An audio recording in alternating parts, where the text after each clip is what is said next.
안녕하세요. 나의 사랑하는 책입니다. 오늘은 지난 2년간 미루고 미루었던 또 하나의 고전을 소개합니다. 바로 토마스 아 캠피스의 그리스도를 본받아라는 이 책입니다. 이 책은 1418년경 독일 태생의 수도사 토마스 아 캠피스가 쓴 책입니다. 카톨릭 수도사를 교육하기 위해 쓰였지만 지금까지 70여 개 나라의 언어로 번역되었고 손으로 옮겨 적은 필사본만 750개가 넘을 정도로 인기 있는 영성 고전이라고 할 수 있습니다. 제가 소개하는 책은 두란노에서 출간된 것인데 처음에 이 책을 읽었을 때는 다른 출판사 것으로 읽었습니다. 그런데 소개는 이 책으로 하는 이유가 있습니다. 이 책의 원서는 라틴어입니다. 그리고 이 두란노 책자가 바로 그 라틴어 원서를 기반으로 번역되었고 제 국어 실력으로 볼 때도 우리말로 이해하기 쉽게 번역되어 있는 것처럼 느껴졌기 때문입니다. 물론 제가 모든 버전의 책을 읽은 것은 아닙니다. 이 책의 전체 주제를 쉽게 세 가지로 말하면 이렇습니다. 인간의 죄를 어떻게 해결할 것인가?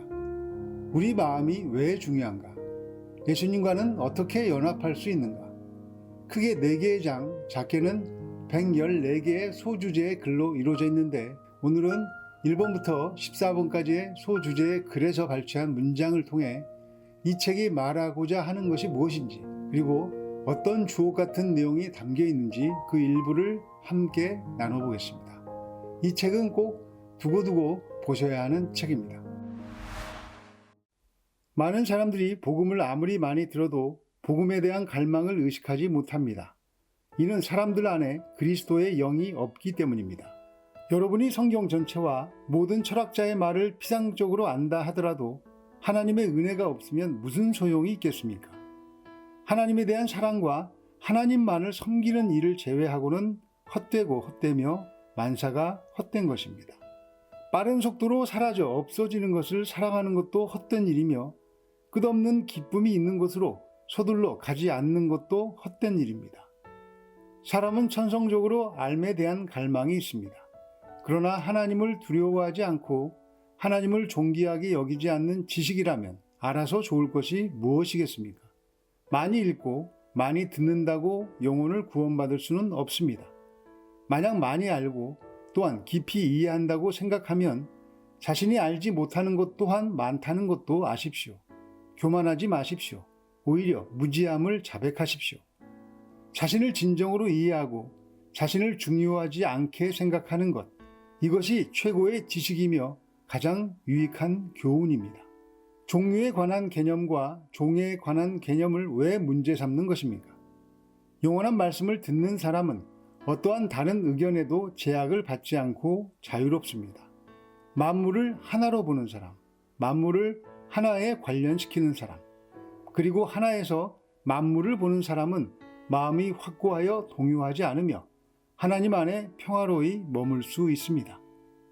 마음이 단순하면 단순할수록 위로부터 이해의 빛을 받기 때문에 사물을 더 많이, 더 깊게 이해할 수 있습니다. 죽지 못한 자아보다 우리를 더 방해하고 우리에게 더 무거운 짐을 지우는 것은 없습니다.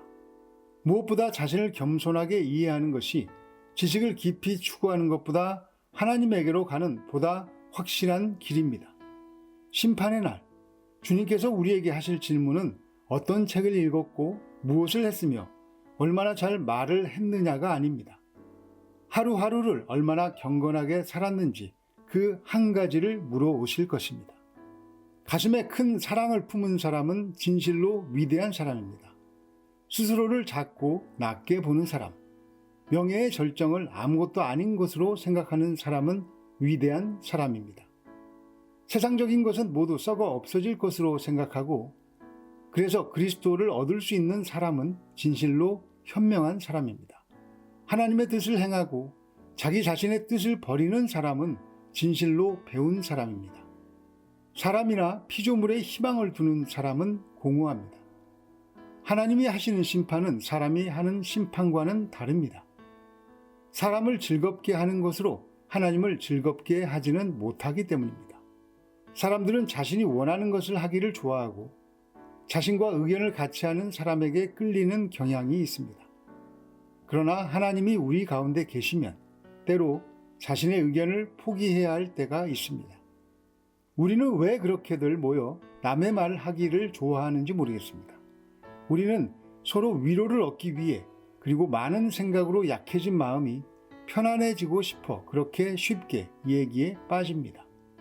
우리가 좋아하고 소망하는 것, 갖기를 원하는 것과 또 가장 싫어하는 것을 화제에 올려 얘기하는 것을 매우 좋아합니다.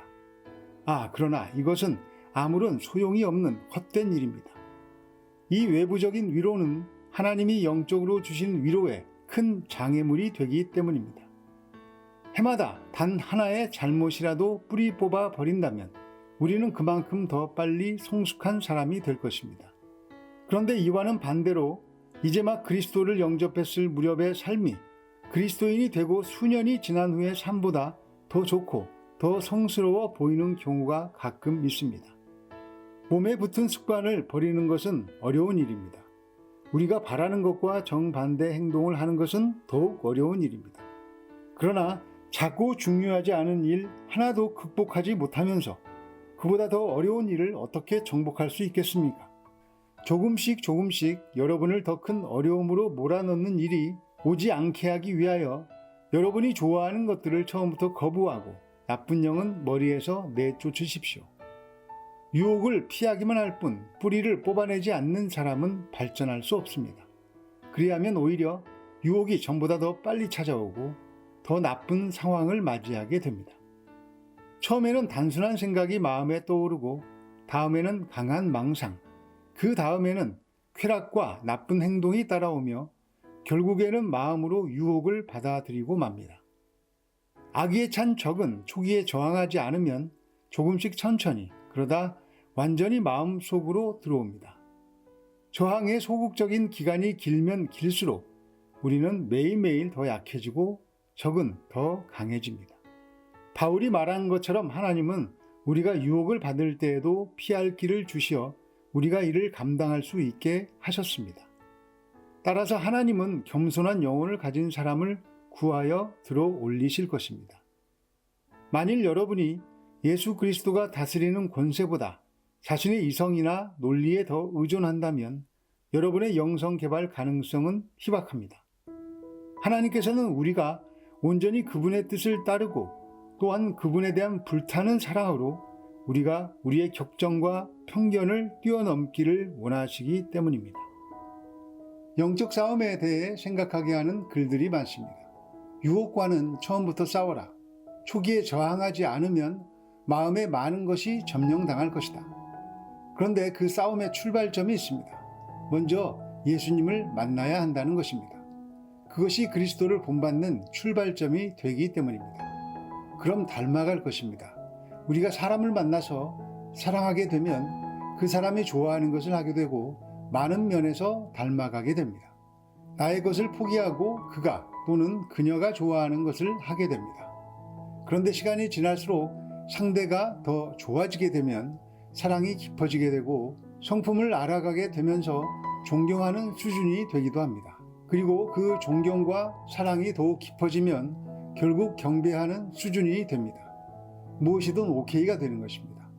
하나님을 예배한다는 것은 바로 그렇게 우리의 사랑이 쌓이고 깊어져서 드리는 것인데 제가 그렇게 예배 드리는지 생각해 보면 너무 많이 부끄럽습니다.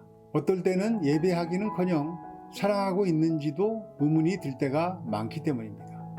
다행히 하나님의 존재에 대해서는 단 1도 의심이 안 되는 믿음을 선물 받아서 감사합니다.